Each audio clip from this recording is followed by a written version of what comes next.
जय श्री कृष्णा। राधे राधे दोस्तों। आज के इस कहानी के माध्यम से आप सभी जानेंगे कि हम अपने दुखों का अंत कैसे कर सकते हैं। आखिर दुखों का अंत कैसे किया जाता है, आज के इस कहानी के माध्यम से आप सभी जानेंगे।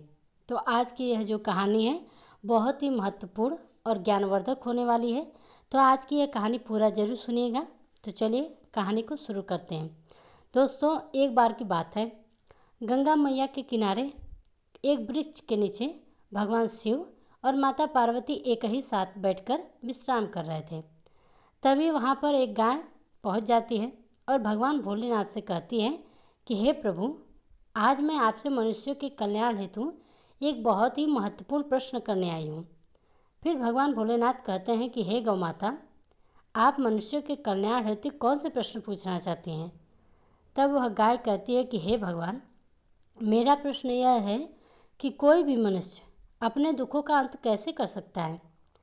तब वह गाय कहती है कि हे प्रभु, इस प्रश्न का उत्तर आप से भला अच्छा कौन दे सकता है, इसलिए आप ही आज बताइए कि दुखों का अंत कैसे किया जाए। फिर भगवान भोलेनाथ कहते हैं कि हे गाय माता, आज मैं जो आपको कथा सुनाने जा रहा हूँ, कृपया आप इसे ध्यान से सुनिए। अगर आप यह कहानी सुन रहे हैं तो पुनः सुनिएगा और इस कथा को आधा अधूरा छोड़कर जाने की गलती मत करिएगा, क्योंकि इस पवित्र कथा को पूरा सुनने से मनचाहा फल की प्राप्ति होती है। इसलिए इस कथा को पूरा सुनने। यदि आप शिव भक्त हैं तो भोलेनाथ का अनादर ना करें। मित्रों, फिर भगवान भोलेनाथ गौमाता को कथा सुनाते हुए कहते हैं कि हे गाय, एक चंद्रपुर नाम का नगर था। उस नगर में एक विक्रम सिंह नामक राजा राज्य करता था। एक दिन शाम का समय था। वह राजा जंगल से शिकार खेलकर अपने राज्य को वापस लौट रहा था। तभी रास्ते में उन्होंने देखा एक बालक जलती हुई चिता के पास खड़ा था। बालक को देखकर राजा अपने घोड़े से उतरे और बालक के नज़दीक जाने लगे। जब राजा उस बालक के नज़दीक पहुँचे तो उन्होंने देखा कि वह बालक कह रहा था कि माँ, मैं तुम्हारी सौगंध खाता हूँ। मैं एक दिन बहुत बड़ा आदमी बनकर तुम्हारे सपनों को पूरा करूँगा।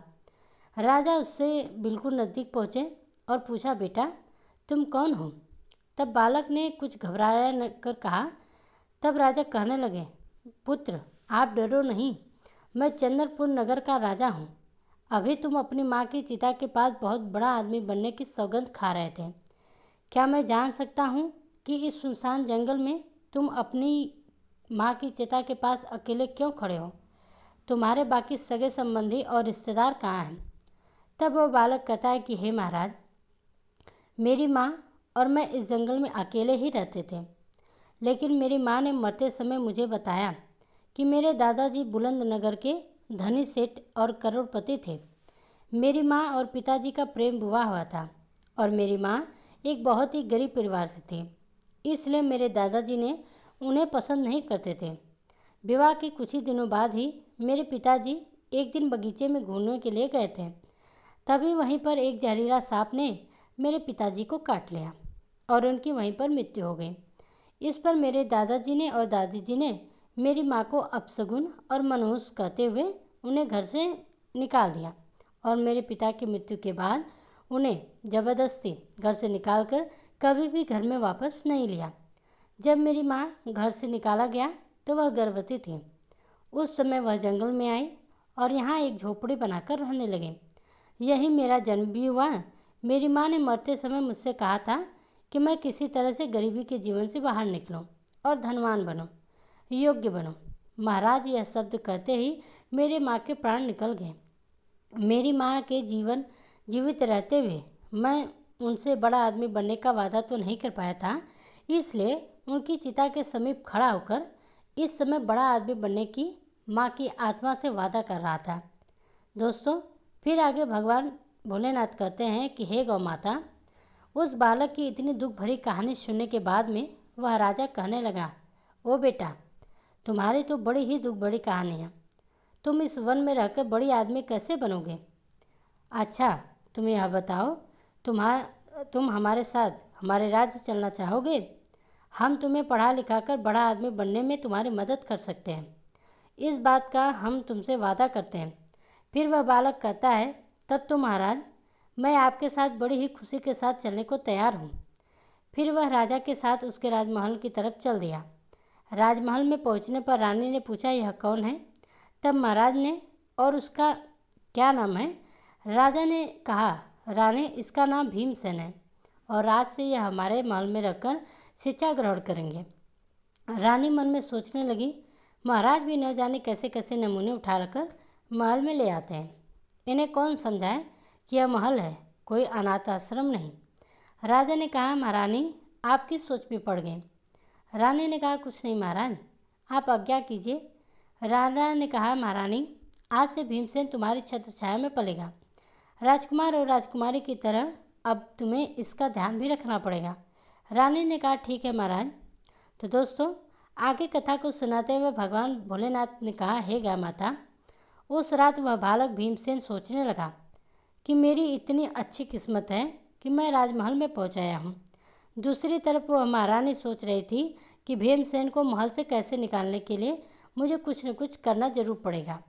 जिस दिन राजकुमार और राजकुमारी और भीमसेन को भोजन परोसा गया, उस दिन राजकुमार और राजकुमारी को सोने की थाली में खाना दिया गया, जबकि भीमसेन को पत्ते पर भोजन परोसा गया। इससे भीमसेन नाराज हो गया और कहा कि मैं पत्ते पर खाना नहीं खाऊंगा। रानी ने पूछा कि क्या तुम पत्ते पर भोजन नहीं कर सकते हो?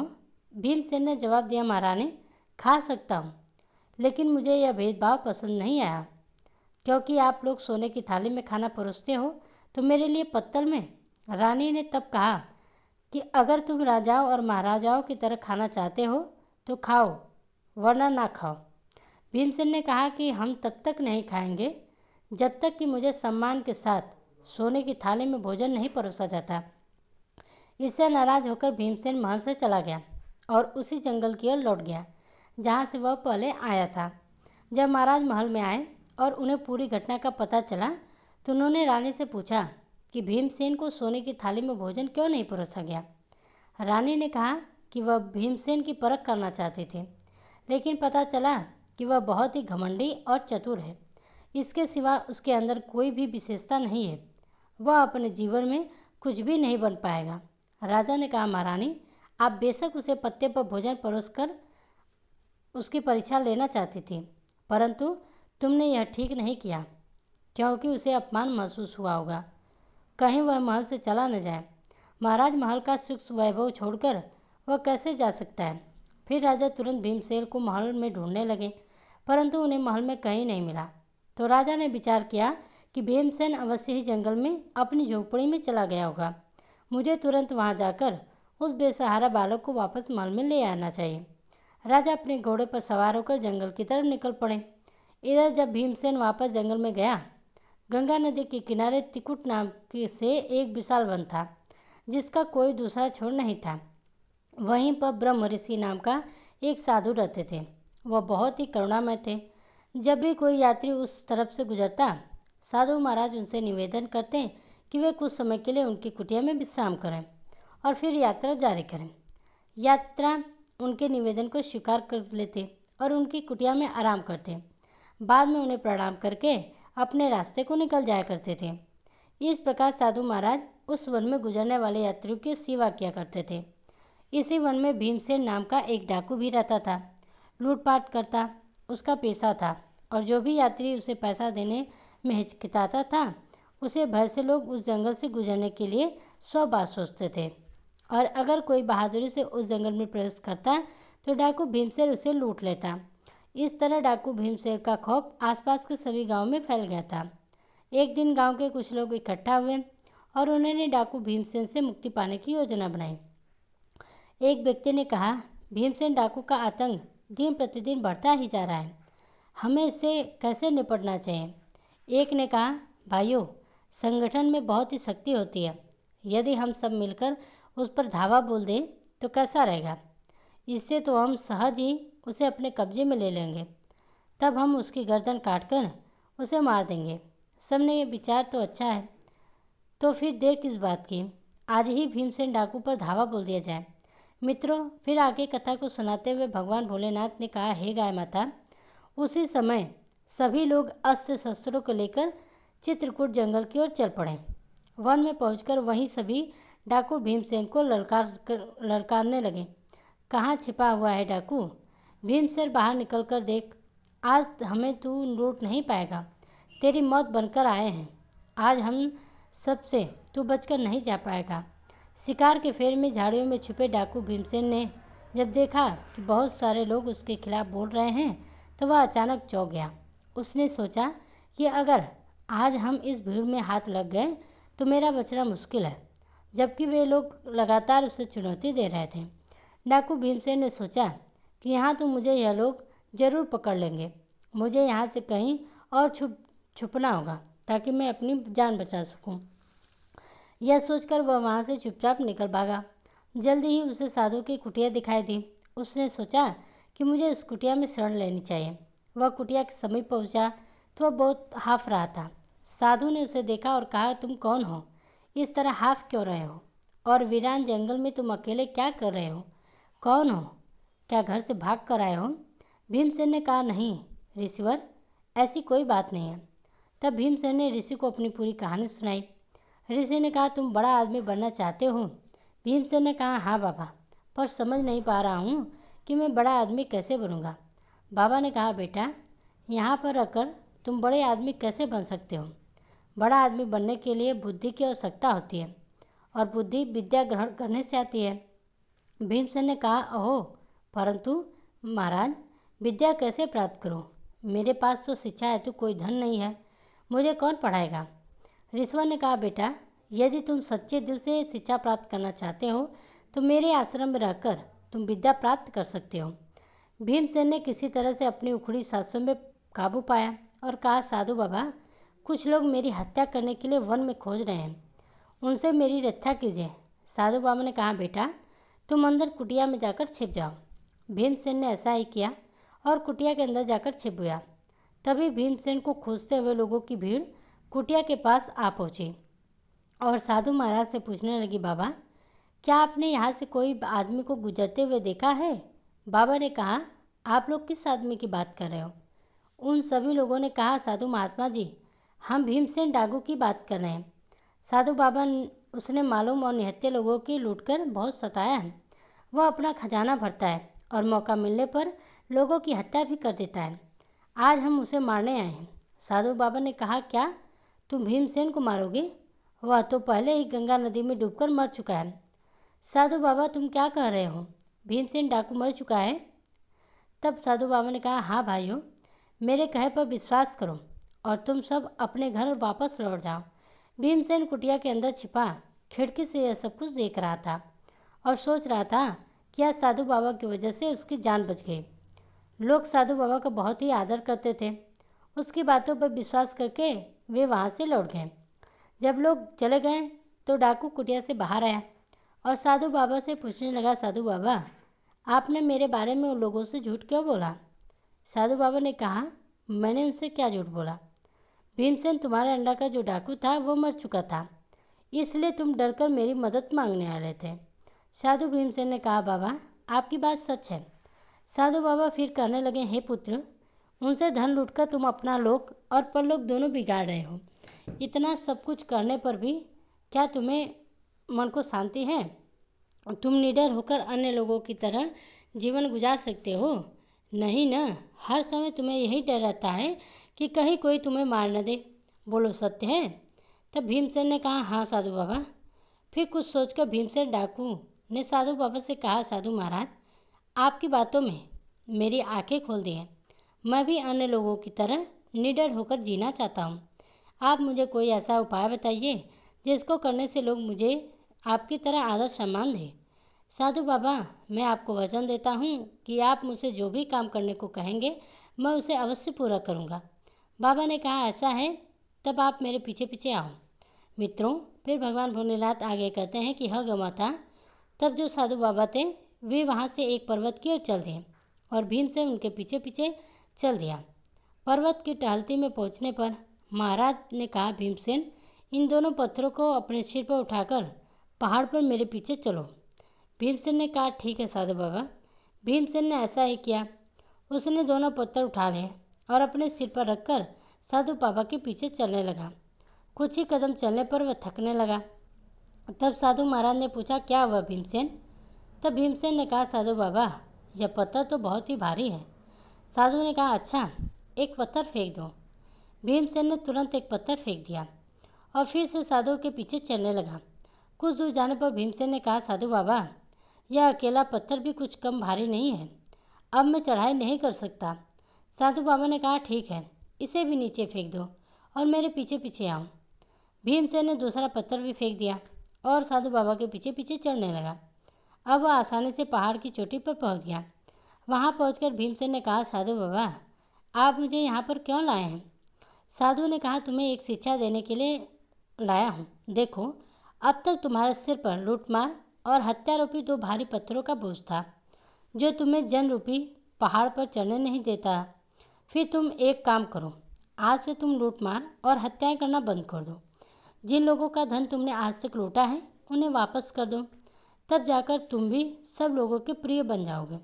तब सब लोग तुम्हें भले आदमी के रूप में पहचान जाएंगे। भीम सिंह ने बोला, ठीक है साधु बाबा, मैं ऐसा ही करूँगा। लेकिन मुझे यह पता नहीं था कि जिन लोगों से मैंने धन चुराया वे कौन थे और कहाँ के निवासी थे। फिर साधु बाबा से कहते हैं, इसलिए तुम यह करो कि चुराया हुआ धन गरीबों और भिखारियों में बांट दो। भीमसेन बोले, ठीक है साधु बाबा, मैं ऐसा ही करूँगा। भीमसेन ने ऐसा ही किया और भेष बदलकर शहर में गया और अपने साथ लाए हुए सारे धन को गरीबों तथा जरूरतमंदों में बांट दिया। धन बांटने के बाद भीमसेन वापस वन में साधु बाबा के पास आया। साधु बाबा ने कहा, बाबा, मुझे अपनी शरण में ले लो। मैंने अब तक कोई भी अच्छी बात नहीं सीखी है। मुझे अच्छी ज्ञान भरी बातें सिखाकर मेरे जन्म को सार्थक बना दो। साधु बाबा ने उसे अपना शिष्य बना लिया और कहा, भीमसेन, जहाँ तक हो सके हमेशा दूसरों की मदद करो, दूसरों की सहायता करो। यही मानवता की सच्ची सेवा है और यही भगवान की सेवा है। भीमसेन ने सच्चे दिल से साधु बाबा की सेवा की और साधु बाबा के सानिध्य में 5 वर्ष बिताए। इसी बीच साधु बाबा की कृपा से वह अत्यंत ही बुद्धिमान और सच्चे चरित्र वाला बन चुका था। तब एक दिन साधु बाबा ने भीमसेन से कहा, भीमसेन, आज तुम्हारी शिक्षा पूरी हुई। भीमसेन ने कहा, पर मैं शिक्षा का मूल्य कैसे चुकाऊंगा? साधु बाबा ने उत्तर दिया, बेटा, शिक्षा का कोई मूल्य नहीं होता, यह तो अमूल्य है। भीमसेन ने साधु बाबा के साथ वहां रहकर उसने शिक्षा प्रारंभ की। साथ ही वह आश्रम के कामों में ऋषियों की मदद भी करता था। इस प्रकार से वर्षों बीत गए और भीमसेन युवा हो गया। एक दिन ऋषि ने कहा, भीमसेन, आज तुम्हारी शिक्षा पूर्ण होती है। मुझे गर्व है कि तुम मेरे सबसे योग्य और बुद्धिमान शिष्य हो। अपनी बुद्धि का प्रयोग कर तुम कठिनाइयों में भी सफलता प्राप्त कर सकोगे, यह मेरा आशीर्वाद है। अब तुम एक आदर्श पुरुष के रूप में परिवर्तित हो चुके हो। भीमसेन ने कहा, अब मुझे क्या करना है गुरुदेव? साधु बाबा बोले, भीमसेन, अभी तुम युवा हो, अभी तुम्हारे सामने एक लंबा पूरा जीवन पड़ा हुआ है, इसलिए अब तुम्हें कोई कार्य करके अपना जीवन यापन करना होगा। भीमसेन ने निराश होते हुए कहा, गुरुदेव, सब जगह मैं एक डाकू के रूप में बदनाम हूँ, भला मुझ जैसे आदमी को कौन काम देगा? साधु बाबा ने कहा, जाओ, अपनी इस बुद्धि बल के सहारे जीवन के कुरुक्षेत्र में सफल योद्धा बनकर उतर जाओ। फिर उसने निश्चय किया कि वह चंदनपुर रच जाएगा। चंदनपुर वही राज्य था जहाँ के राजा ने एक बार बचपन के समय में भीमसेन को आश्रय दिया था, परंतु उसकी रानी ने अपमानित करके भीमसेन को निकाल दिया था। जब भीमसेन चंदनपुर में पहुंचा तब उसे मालूम हुआ कि वहाँ की मंत्री की आकस्मिक मृत्यु हो चुकी है और इसलिए मंत्री का पद खाली पड़ा था। राजमहल की राज्यसभा में आज मंत्री के खाली पड़े पद पर योग्य उम्मीदवार का चुनाव करना था। भीमसेन भी उस समय राजा के दरबार में पहुंच गया और वहां पर जो कुछ भी घटित हो रहा था उसे भीमसेन बड़े ही ध्यान से देखने लगा। उस समय राजा अपने सिंहासन पर बैठते थे और उनके सेनापति ने कहा, महाराज, मंत्री की आकस्मिक मृत्यु से मंत्री पद का खाली हो चुका है। यह पद आप ज़्यादा दिनों तक खाली नहीं रखना चाहिए। राजा ने कहा, सेनापति जी, आप बिल्कुल ठीक कर रहे हैं। आज तक जो भी परंपरा चली आ रही थी उसी के अनुसार मंत्री के पुत्र सारंग को मंत्री का पद सौंपा जाएगा। सेनापति ने कहा, पर क्या सारंग इस पद के लिए लायक है? राजा कहते हैं, चाहे लायक हो या ना हो, राज की परंपरा के अनुसार यह पद उसे ही सौंपा जाएगा। हम अब दरबार में इसकी घोषणा करेंगे। इतने में भीमसेन आगे बढ़ा और बोला, महाराज, समय के साथ पुरानी परंपराओं को बदल देना ही समझदारी है। तब एक युवक ने कहा, मेरा नाम किशोर है महाराज, और मैं मंत्री पद के लिए अपना नाम पेश करना चाहता हूँ। भीमसेन ने अपना नाम किशोर बताया ताकि राजा विक्रम सिंह उसे पहचान न पाए। बहुत सालों के बाद राजा विक्रम सिंह बूढ़े हो चुके थे। फिर भीमसेन ने कहा, महाराज, आप जैसे चाहे उसी प्रकार से परीक्षा ले सकते हैं।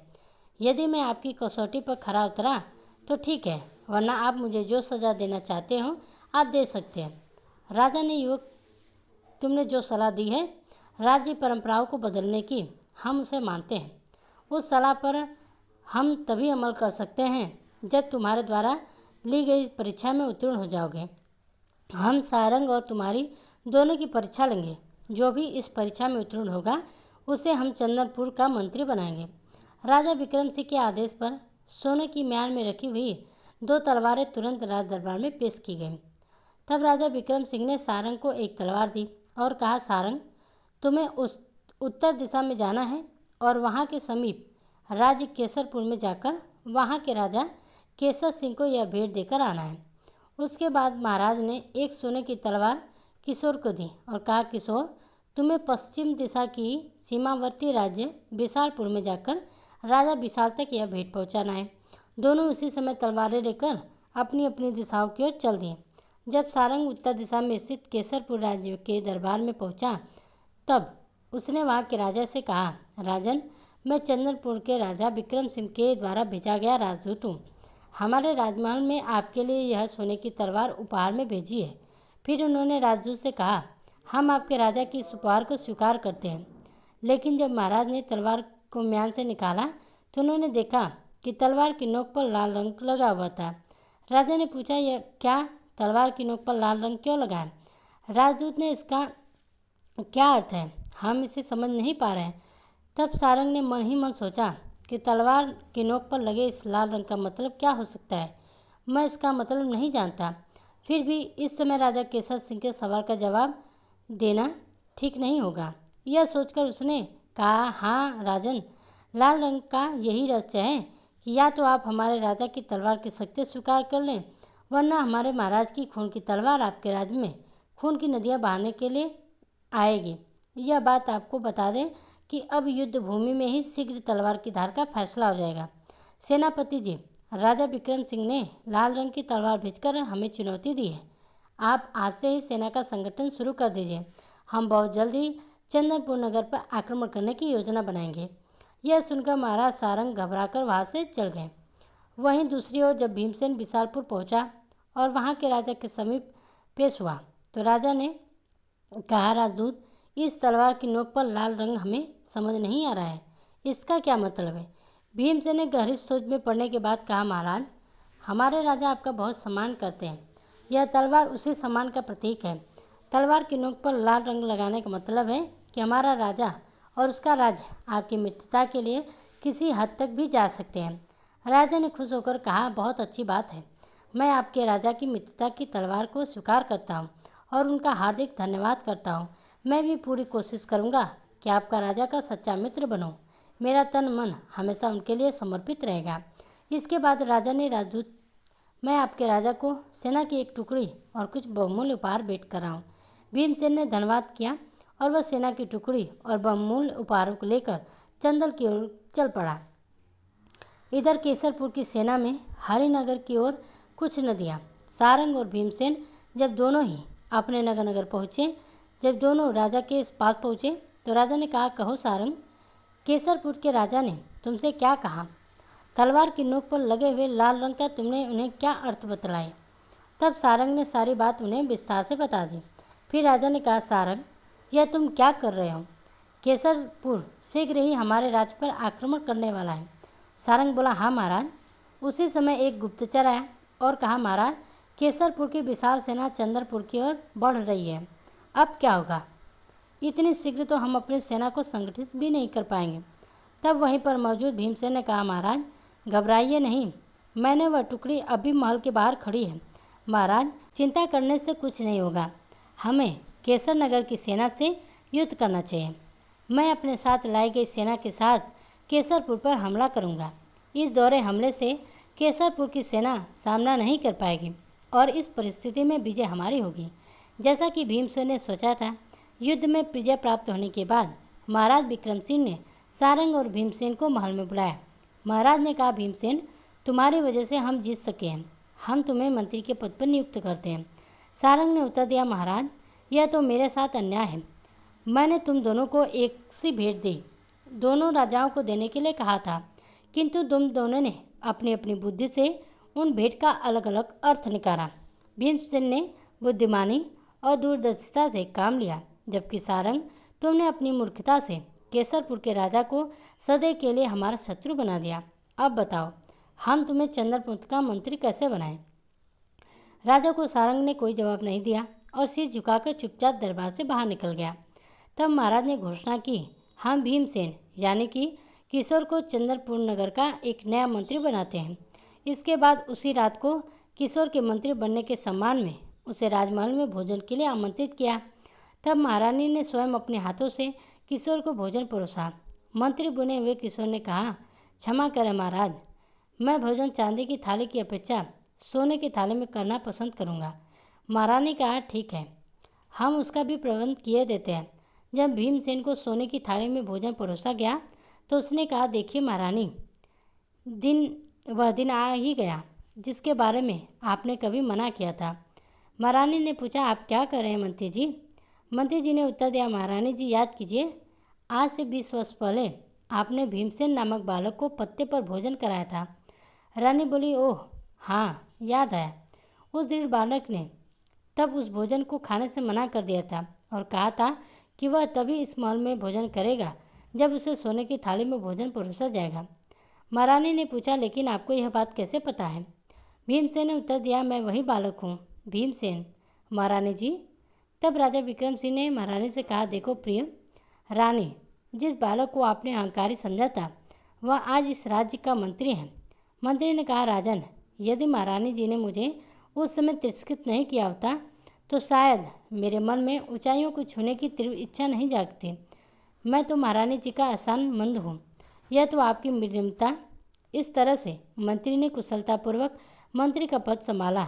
फिर एक दिन राजा विक्रम सिंह ने भीमसेन को एक पत्र दिया और कहा, तुम उधम राज्य जाओ और वहाँ के राज्य में जो चोरी काफ़ी बढ़ गई है, कृपया कर तुम जाकर अपने विवेक से उस राज्य को चोरों से मुक्त कराओ, क्योंकि वहाँ का राजा ने मुझे पत्र लिखकर भेजा है सहायता के लिए। फिर भीमसेन मंत्री के घोड़े पर सवार होकर उधमपुर की दिशा की ओर चल पड़ा और एक दिन और एक रात चलकर वहाँ पहुँच गया। वहाँ राजा शशिकांत सिंह के पास पहुँचा और बोला, राजा विक्रम सिंह ने आपके नाम पर यह पत्र भेजा है। राजा ने पूछा, तो राजा विक्रम सिंह ने मदद के लिए तुम्हें भेजा है? भीमसेन से पत्र लेकर फिर राजा ने वह पत्र पढ़ा जिसमें लिखा था, यह पत्र लेकर जो भी व्यक्ति आपके पास आ रहा है वह 5 वर्ष से मेरे पास मंत्री के पद पर है। मेरे 7 वर्ष बिताने के बाद अब उसका मन पूरी तरह से साफ हो गया है और मेरी शिक्षा से उसकी बुद्धि तीव्र हो गई है। इसलिए मैं चाहता हूँ कि आप इसे अपना विशेषकर सलाह नियुक्त कर लें। आपका हितैषी राजा विक्रम सिंह। पत्र पढ़ने के बाद राजा सोचने लगे, यह आदमी एक समय कुख्यात डाकू रहा है और फिर एक राज्य में मंत्री रहा है। क्या इसे विशेषकर सलाह कर जैसे महत्वपूर्ण पद पर नियुक्त करना ठीक रहेगा? मित्रों, फिर आगे कथा को सुनाते हुए भगवान भोलेनाथ कहते हैं कि हे गौ माता, तभी उसके दिमाग में दूसरा विचार आया कि पूर्व में चाहे यह आदमी कुछ भी रहा हो, परंतु जब राजा विक्रम सिंह जैसे अनुभवी राजाओं ने यह निश्चय किया है कि यह उपयोगी होगा, मन में यह विचार आते ही उन्होंने भीमसेन से कहा, तुम्हारा क्या नाम है? उन्होंने जवाब दिया, महाराज, मेरा नाम भीमसेन है। राजा ने कहा, भीमसेन, आज से हम तुम्हें अपना विशेष सलाहकार नियुक्त करते हैं। भीमसेन ने कहा, महाराज, तब तो मैं बड़ा ही सौभाग्यशाली हूँ। उस दिन राजा शशिकांत सिंह ने भीमसेन के साथ राज दरबार में पहुँचे और उनसे कहा, भीमसेन, आज से तुम यहीं बैठोगे। भीमसेन ने अभी अपना आसन ग्रहण किया था, तुरंत ही कुछ लोग अपनी शिकायत लेकर दरबार में आए। उसमें 3 पुरुष और एक वृद्ध महिला थी। एक पुरुष ने आगे बढ़कर महाराज से कहा, महाराज, इस बूढ़ी महिला ने हमारा सारा धन हड़प लिया, कृपया कर न्याय करें और हमें हमारा धन वापस दिलाएं। भीमसेन ने कहा, पहले हमें सभी विवरण बताओ। तब हम निर्णय लेंगे। इस वृद्ध महिला ने आगे बढ़कर कहा, महाराज, यह तीनों झूठ बोल रहे हैं। मैं शुरू से ही आपको पूरी बात बताऊंगी। फिर उस वृद्ध महिला ने अपनी पूरी कहना शुरू किया। महाराज, यह 4 व्यापारी आपके राज्य में व्यापार करने आए थे और यहाँ पर उन्होंने भारी मुनाफा कमाया, जिससे आपके पास काफ़ी धन इकट्ठा हो गया। फिर बुढ़िया ने कहानी सुनाते हुए बताया कि एक दिन यह चारों लोग अपना संपूर्ण धन लेकर मेरे पास आए। उन्होंने कहा, बुढ़िया माँ, हम सब राज्य में नए हैं और हमारे पास काफ़ी धन है, कृपया हमारे धन की रक्षा करो। मैंने इनसे पूछा कि मैं तुम्हारी रक्षा कैसे करूं? उन्होंने कहा कि हम तुम्हारे घर के आंगन में धन गाड़ देंगे और जिस दिन हम लोग एक साथ आकर अपना धन मांगे, उस दिन तुम हमें धन वापस कर देना। अगर हम में से कोई एक आकर धन मांगे तो उसे मत देना। यह तो बहुत ही सरल है, पर मेरे लिए क्या है? उन्होंने कहा, बूढ़ी माँ, इसके बदले में हम तुम्हें धन देंगे। बुढ़िया ने तब कहा, मुझे तुम्हारी बात मंजूर है। उन्होंने घर में गड़ा हुआ धन खोदकर वहाँ पे डाल दिया। एक बटुआ मिला।